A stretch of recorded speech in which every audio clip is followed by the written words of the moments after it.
Glória a Jesus. Irmãos, falar de Jesus, no mínimo, é maravilhoso. Sabemos que a missão de Jesus foi nos resgatar das garras do pecado. Uma vez que nós já somos nascidos em um corpo de pecado, não nos resta muita escolha, a não ser vivermos em pecado. De acordo com Romanos, capítulo de número 3, versículo 23, a Bíblia diz que todos pecaram e destituídos estão da glória de Deus, ou seja, afastados, desligados da glória de Deus. Romanos 6, verso 23, a Bíblia diz: porque o salário do pecado é a morte. Se todos já pecaram e estão afastados de Deus, o salário do pecado é a morte, o que nos resta? Mas pastor, nós tínhamos opção? Não, nós não tínhamos opção. Salmo 51, versículo 5, o salmista narra da seguinte forma: em pecado eu fui gerado, e em pecado me concebeu a minha mãe. Eu não tive escolha, eu nasci em um corpo de pecado. Então, por mais que eu me esforce, por mais que eu me empenhe, por mais que eu busque uma santificação, por mais que eu busque me aproximar de Deus, a natureza pecaminosa que está em mim, o apóstolo Paulo diz que essa natureza, ela é a imagem do primeiro Adão, que é feito em imagem corruptível, a imagem do pecado. Por mais que eu me esforce, essa natureza está dentro de mim. Essa natureza está contrariando os princípios divinos. E por mais que eu tente fazer algo para mudar isso, eu nunca vou conseguir, porque esta é a minha natureza. Por isso então se manifesta Jesus. Segundo o apóstolo Paulo, ele até diz para que a glória não seja nossa, para que a glória seja dele. Glória a Deus, para que a glória não seja nossa, para que ninguém se glorie, porque ninguém aqui é merecedor. Somente Jesus, com a sua graça infinita e maravilhosa, se manifestou e nos trouxe salvação. Segundo o profeta Isaías, a Bíblia diz que ele é levado, ele foi levado. Como a ovelha muda para o matadouro, ele não abriu a sua boca. Levou sobre si as nossas enfermidades. E através das suas pisaduras, dos seus ferimentos, através do seu martírio, através da sua crucificação, nós fomos sarados. Então não há mérito no homem. Então não há merecimento no homem. Se Jesus não se manifesta em corpo carnal e não morre por nossos pecados, nós estaríamos todos condenados à morte. Porque nascemos com a natureza do pecado e não nos restava nada além da prisão eterna e do afastamento eterno do Cordeiro de Deus. Porém, ele se manifestou trazendo graça, trazendo paz. Ele se manifestou trazendo vida, trazendo luz, trazendo esperança. Ele se manifestou para que através das suas pisaduras nós fôssemos sarados. E agora a natureza do pecado que antes estava sobre nós, impondo um jugo sobre a nossa vida, ele desfaz essa natureza e oferece para nós um novo estilo de vida, um viver em espírito na sua presença. Como isso funciona, pastor? Primeiro, eu tenho que crer na mensagem do Evangelho. Segundo, eu preciso aceitar a mensagem do Evangelho. Terceiro, eu preciso ser liberto pela mensagem do Evangelho. Quarto, eu preciso viver em prol da mensagem do Evangelho. Se eu fizer isto, a natureza divina passa a tomar conta de mim. Lembra quando o apóstolo Paulo disse assim: agora não mais vivo eu, mas Cristo vive em mim. Ou seja, a natureza do pecado não vai mais comandar na minha vida. A natureza do pecado não vai mais mandar na minha vida, porque dentro de mim se manifesta o Filho de Deus. Quando Deus olha para mim, Ele não vê mais a imagem de Adão, Ele não vê mais a imagem do pecado, mas quando Deus olha para mim, Ele vê um sacrifício feito na cruz do Calvário para me libertar dos pecados.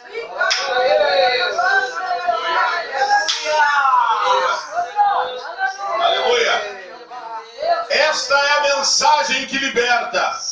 A mensagem que liberta o homem do alcoolismo, a mensagem que liberta o homem das drogas, a mensagem que liberta da prostituição. Saiba de uma coisa, irmãos. Por mais que nós nos esforçarmos a falar para alguém, a advertirmos alguém, a esbravejarmos com alguém para que ele mude de vida, para que ele mude o rumo da sua vida, saiba de uma coisa: se a mensagem do Evangelho não entrar nele, ele nunca será mudado, porque o que muda o homem é a mensagem da cruz, o que muda a mulher é a mensagem da cruz, o que muda um homem e uma mulher é a mensagem pregada lá da cruz do Calvário, é nós cremos que Jesus é o Cordeiro de Deus que tira o pecado do mundo. Aleluia. Glória ao nome de Jesus.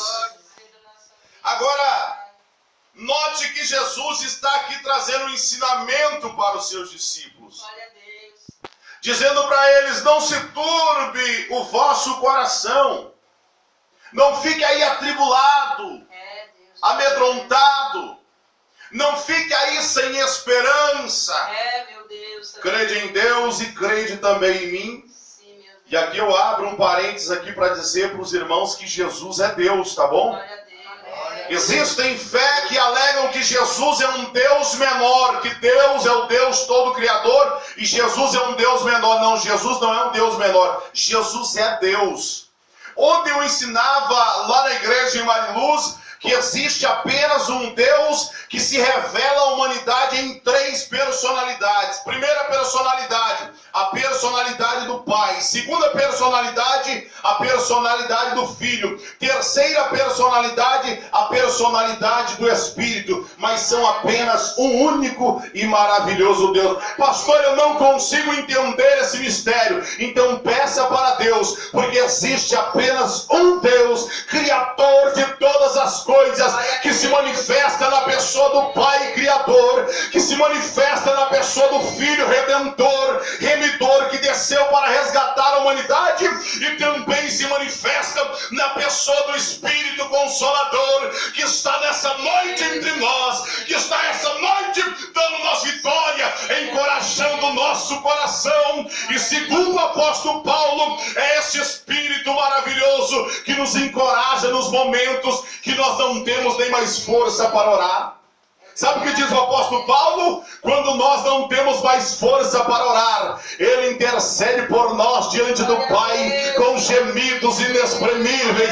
É Ele que te impulsiona a caminhar um pouquinho mais. É Ele que te encoraja a perseverar um pouquinho mais. Bendito é o nome do Senhor, Criador dos céus e da terra, e que está em nosso meio nessa noite, na personalidade do Espírito Santo maravilhoso. A Ele a glória, a Ele o louvor, a Ele a honra para todo sempre e pelos séculos dos séculos, enfim. Seja adorado o nome de Jesus. Jesus é Deus. Jesus não é um Deus menor, Jesus é Deus. Segundo o apóstolo Paulo, diz que ele se esvaziou-se de si mesmo. Toda a sua essência divina ele deixou para trás. Segundo o que está registrado aqui no Evangelho de João, um pouquinho mais à frente, no capítulo 17, ele faz a sua oração ao Pai e diz: Pai, eu glorifiquei o seu nome na terra. Agora me glorifica também com aquela glória que eu tinha aí contigo antes que tudo fosse criado. Aleluia, glória ao nome de Jesus. Esta glória, ele esvaziou-se dela. Essa virtude, essa essência, ele esvaziou-se dela. e aqui nessa terra ele esteve como um homem. Glória a Deus. Prove isso, pastor, provo. Lembra quando Jesus foi chamado porque Lázaro tinha morrido? Jesus, quando chegou, viu ali as pessoas sofrendo pela perca de Lázaro, e Jesus, comovido com aquela situação, a Bíblia diz que Jesus chorou. Você já leu isso na Bíblia? E Jesus chorou. O choro é uma emoção humana, sim ou não? Então Jesus sentiu uma emoção humana. Significava que ali não estava presente a natureza divina, mas somente a natureza de um ser humano. Glória a Deus. Lembra no barco quando se levantou a tempestade? A Bíblia diz que Jesus estava na polpa do navio, dormindo, sono. Sono é da natureza divina? A Bíblia diz que Deus não dorme, correto? Deus não dorme. Ali estava apenas a natureza humana. Por que isso aconteceu, pastor? Porque ali Deus, ele deixou toda a sua natureza divina e se manifestou a humanidade em carne para sentir as emoções que eu sinto, tanto emoções positivas como emoções negativas, para sentir as dores que eu sinto, para sentir as angústias que eu sinto. A Bíblia diz que quando ele entra no Getsemane, a sua alma estava angustiada até a morte. Ele sentiu a angústia, ele sentiu a dor do martírio do Calvário, ele sentiu a dor, ele foi moído pelos nossos pecados. Glória a Deus. Para que tudo isso, pastor? Para nos dar a salvação e a vida eterna. Glória seja dada ao nome de Jesus. Não se turbe o vosso coração, crede em Deus e crede também em mim. Na casa de meu pai há muitas moradas. Tem muitos lugares. E se não fosse assim, eu vou teria dito, vou preparar-vos lugar. E se eu for e vos preparar lugar, virei outra vez e vos levarei para mim mesmo. Grande Deus. Para que onde eu estiver, estejai vós também. Preste atenção numa coisa. Aqui Jesus não está prometendo uma casa terrena. Não, Jesus não está prometendo uma morada terrena. Jesus não está aqui prometendo o melhor emprego da cidade. Jesus não está aqui prometendo que você vai andar no melhor carro que a tecnologia dessa última era pode te oferecer. Não, não é isso que Jesus está te prometendo. Jesus está te prometendo lugar no céu, porque ele disse, eu vou para o Pai. E se eu for, eu vou voltar outra vez. Você está com a tua Bíblia? Livro de Atos. Já voltamos aqui para João. Atos, capítulo 1. Atos, capítulo de número 1. Versículo de número 8. Atos, capítulo 1.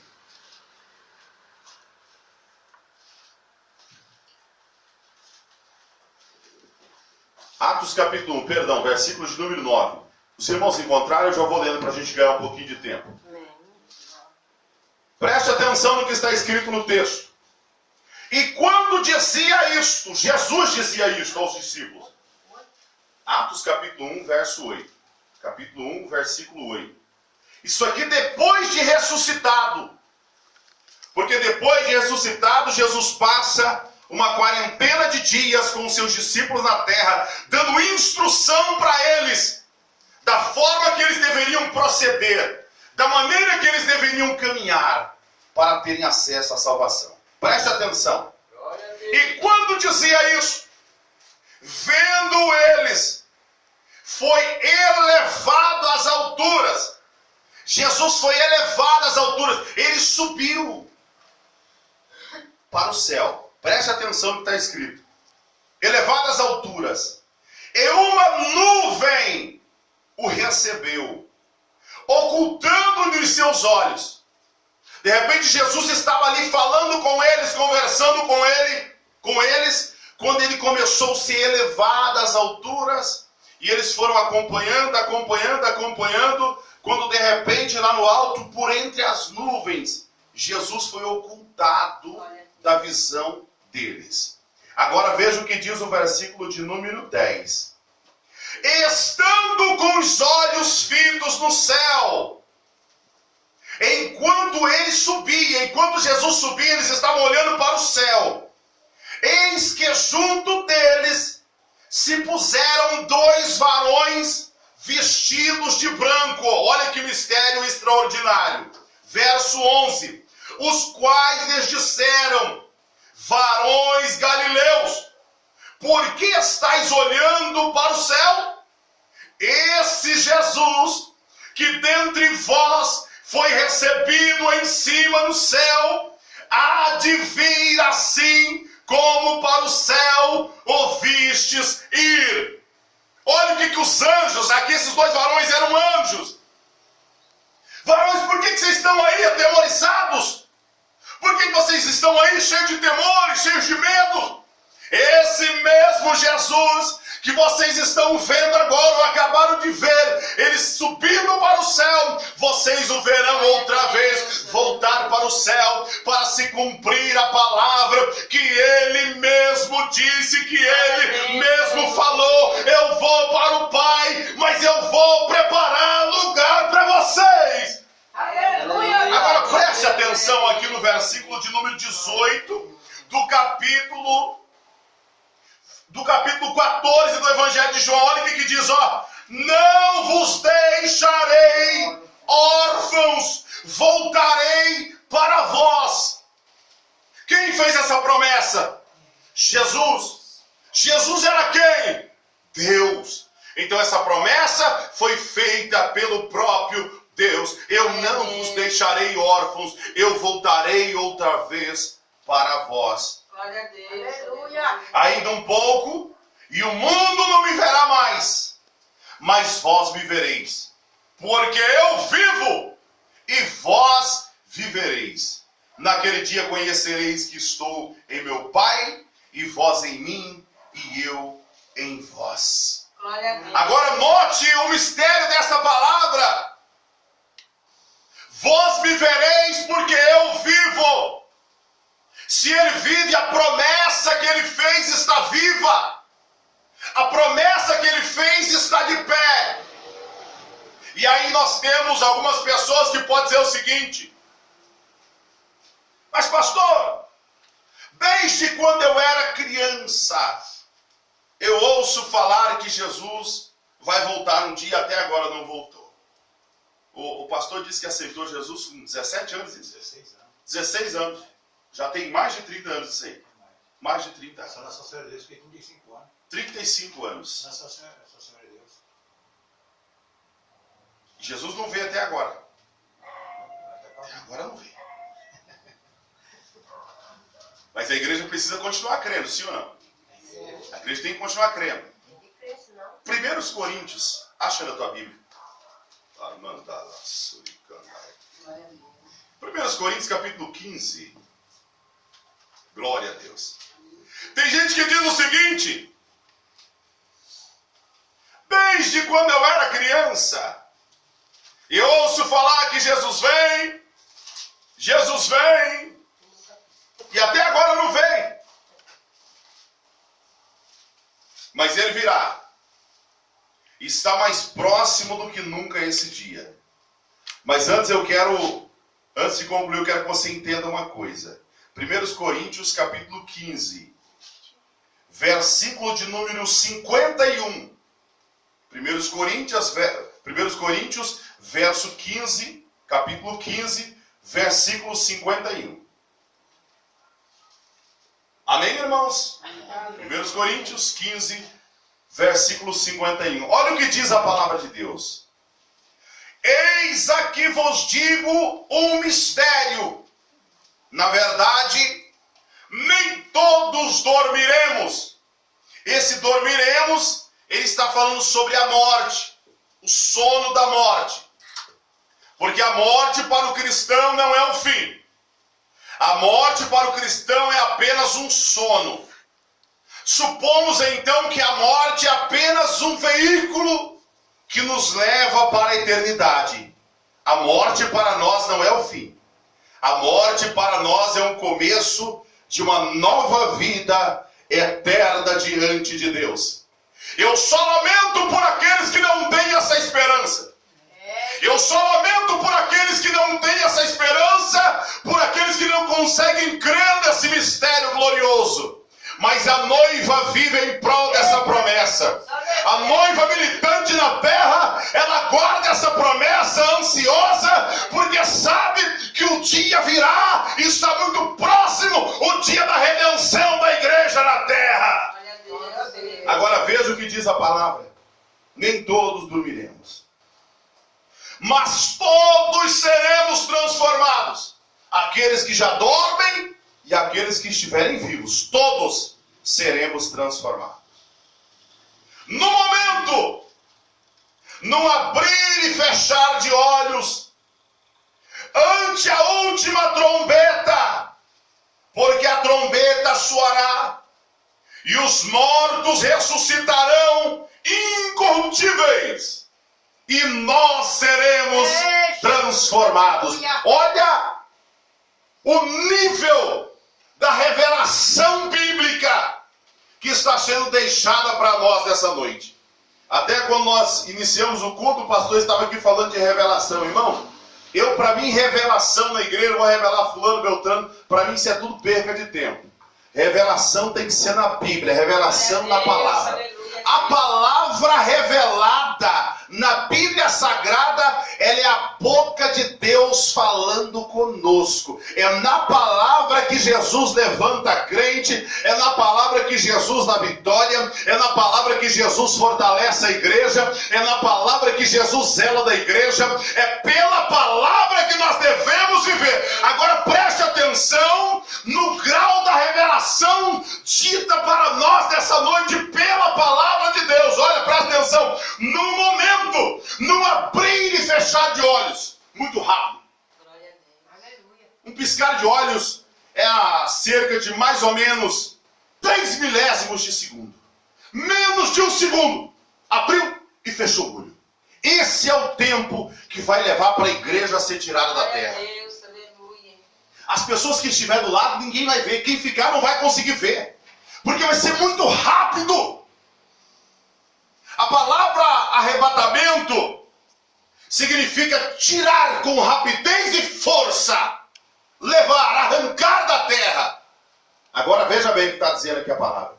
No momento, num abrir e fechar de olhos, ante a última trombeta, porque a trombeta soará. Os mortos ressuscitarão incorruptíveis. Os nossos irmãos que ao longo da história da igreja morreram martirizados, outros que morreram por morte natural, todos estes que já dormem em Cristo serão ressuscitados. Pastor, como que isso vai acontecer? Isso é um mistério grande. Porque tem irmãos que foram sepultados na terra, mas tem muitos que morreram em náufrago, e o seu corpo nunca foi encontrado. E os oceanos até hoje guardam os seus ossos, até mesmo os oceanos mais profundos. Eu não sei como que isso vai acontecer, mas eu sei que eles vão ter que ressuscitar. Mesma coisa que aconteceu lá no profeta Ezequiel, porém com uma diferença gritante. Lá no livro de Ezequiel 37, quando os ossos, ali o profeta profetizou sobre o vale de ossos secos, e cada osso foi ajuntando com o seu osso, e depois criou então nervos, e depois criou pele, e depois eles ganharam vida. Porém ali ganharam vida com um corpo carnal, com um corpo natural. Agora esse episódio do arrebatamento, essa transformação de um corpo incorruptível vai se dar numa esfera espiritual. E os irmãos que já dormem no Senhor ressuscitarão em um corpo de glória, semelhante ao corpo de nosso Senhor Jesus Cristo, no estado em que ele se encontra hoje, em um corpo incorruptível. Aleluia! Agora preste atenção. E nós seremos transformados. Quando o apóstolo Paulo diz nós seremos transformados, Ele estava falando a respeito dos que estiverem vivos, porque na época que ele escreveu, ele ainda estava em vida, nessa vida terrena. Então, primeiro, ressuscita os mortos sendo transformados. Tudo isso em 3 milésimos de segundo, em um abrir e fechar de olhos muito rápido. E os vivos serão transformados. Glória a Deus. Versículo 53. Porque convém que isto que é corruptível, o corpo nosso, corruptível. Corruptível é tudo aquilo que se desfaz. Tudo aquilo que se acaba. Lembra quando você era garoto? Os mais de idade aqui? Quando era jovem? O corpo era outro, não era? Aí vai chegando a velhice, começa a pesar. Não é fácil, né? Até para subir no altar disso aqui dá trabalho, não dá? Para descer é outro sacrifício, que é só misericórdia, não é? É o corpo corruptível. Verdade. Sim ou não? Você é o corpo corruptível. É, Mas nós não teremos esse corpo corruptível para sempre, não. Deus tem um corpo incorruptível, que nunca vai envelhecer, que não vai sentir dor, que não vai sentir emoção humana, como tristeza, como angústia ou como saudades. Não, mas em um corpo de glória, viveremos para sempre com Ele e o adoraremos por toda a eternidade. Bendito é o nome do Senhor. glória a Deus. Aleluia. Porque convém que isto que é corruptível se revista da incorruptibilidade, e que isto que é mortal se revista da imortalidade. Verso 54. E quando isto que é corruptível se revestir da incorruptibilidade, e isto que é mortal se revestir da imortalidade, então cumprir-se-á a palavra que está escrita: tragada foi a morte na vitória. Acabou, não haverá mais morte, não haverá mais sofrimento, porque agora a igreja herda um corpo glorioso, herda um corpo incorruptível e estará para sempre na presença do Deus eterno, do Deus verdadeiro. Esta é a esperança da igreja. Agora eu repito, há merecimento em nós para estarmos lá? Nós merecemos ir para lá? Sim ou não? Não merecemos ir para lá. Sabe por que não merecemos ir para lá? Porque até hoje, depois de salvo, depois de crer na mensagem, depois de se arrepender dos nossos pecados, a gente ainda continua pecando. A gente murmura, não murmura? Murmura o tempo todo. Até quando o irmão não vem na igreja, a gente murmura. Não procura nem saber se o irmão está bem de saúde, se ele está precisando de alguma coisa, se ele precisa de algo, se ele precisa pelo menos de um abraço, de um carinho, de uma amizade, de uma palavra amiga. Porque às vezes, irmão, nós não precisamos de um sermão. Às vezes nós não precisamos de ninguém brigando com a gente, não. Nós só precisamos de alguém para chegar, dar um abraço e falar: eu vou orar junto com você e você vai vencer. Glória a Deus. Eu vou estar junto com você e nós vamos vencer essa batalha, nós vamos vencer essa peleja. Mas não, com a nossa natureza humana, a gente não consegue nem compreender o irmão que está do nosso lado, que dirá merecer o céu. Nós não merecemos o céu, mas Ele deixou o esplendor de sua glória, e Ele veio para este mundo, provou o seu amor morrendo pelos nossos pecados. Quem éramos nós? Segundo o apóstolo Paulo, na carta aos Romanos, nós éramos jambuzeiro bravo. Sabe o que é um jambuzeiro bravo? É uma arvorezinha cheia de espinho, nem para crescer não serve. Ela fica pequenininha, só produz espinho e não dá fruto. Fica aquela coisa mais feia. Não dá sombra, não dá fruto e não serve para enfeitar nada. É uma arvorezinha feia. Assim éramos nós. Não produzia fruto, só produzia espinho. Não cresce para dar sombra, não traz benefício e nem para enfeitar nada serve. Glória a Deus. Nós éramos jambuzeiro bravo. Mas Cristo, a oliveira verdadeira. Está aqui no Evangelho de João. Está aqui no Evangelho de João, capítulo de número 15. Eu sou a videira verdadeira. E meu pai é o lavrador. Toda vara em mim que não dá fruto, ele tira. E limpa toda aquela que dá fruto, para que dê mais e mais. Vós já estáis limpos pela minha palavra. Está em mim e eu em vós, como a vara de si mesma não pode dar fruto, assim sois vós também. Mas se estiverdes em mim, dareis fruto. Eu sou a videira verdadeira e vós sois a vara. Quem está em mim? e eu nele. Esse dá muito fruto, porque sem mim nada podeis fazer. Jambuzeiro bravo, uma árvorezinha que não presta para nada. Mas segundo o apóstolo Paulo, nós fomos enxertados em Cristo, a oliveira verdadeira, a videira verdadeira. Jesus Cristo é, e nós somos enxertados nele. Sabe como funciona o enxerto de uma planta? Os irmãos sabem como funciona, né? Tem uma planta que ela é chamada de cavalo, é a planta principal. Ela é cortada no caule. E a outra planta que vem para ser enxertada, ela é cortada um galho dela. Uma vara, é cortado um galho dela e é colocado no caule, no cavalo daquela outra planta. Nós, um galho de jambuzeiro bravo, só produzia espinho, não prestava para mais nada. Só sabia reclamar, pecar, falar mal da vida dos outros. Só andava por aí à toa na vida. Aí Jesus foi lá, cortou um galinho do jambuzeiro bravo, colocou lá na videira verdadeira. Aleluia! E agora nós podemos então produzir frutos dignos de arrependimento para a glória do nome de Jesus. Glória a Deus. Vamos terminar. Fique de pé em nome de Jesus. Oh, aleluia! Aleluia! Aleluia! Aleluia! Glória a Deus. Cristo é a oliveira verdadeira e nós somos enxertados nele. E por isso, pelo poder da sua palavra, hoje nós podemos produzir frutos. Então eu não estou aqui, irmãos, preocupado com o número de pessoas que estão aqui para me ouvir pregar essa palavra. Eu estou preocupado se essa palavra vai produzir algum efeito dentro de você. Se essa palavra vai produzir algum tipo de arrependimento dentro de você. Se essa palavra vai produzir edificação dentro de você. Se ela produzir edificação dentro de você, vai valer a pena os mais de 70 quilômetros que eu rodei para estar com os irmãos até aqui hoje.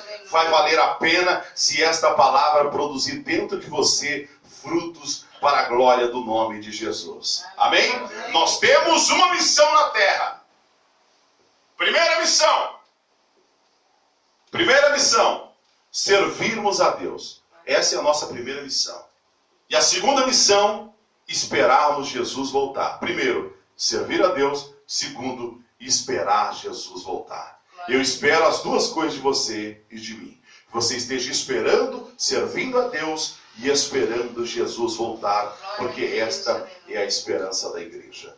Senhor Deus e Pai, muito obrigado pela tua palavra aqui revelada ao meu coração nessa noite, Senhor.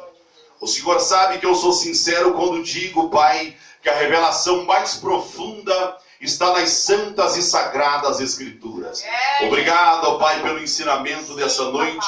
Que o Senhor continue nos concedendo graça diante da Tua presença e fazendo acontecer uma maravilhosa obra. Pai, eu te glorifico, eu te exalto em nome de Jesus. Muito obrigado, Senhor, em nome de Jesus. Amém. Posso terminar? Que honra, hein? Muito obrigado. Meus irmãos, então, posso fazer do meu jeito, né? Pode fazer do jeito. Estenda as mãos assim, todos com a mão estendida assim.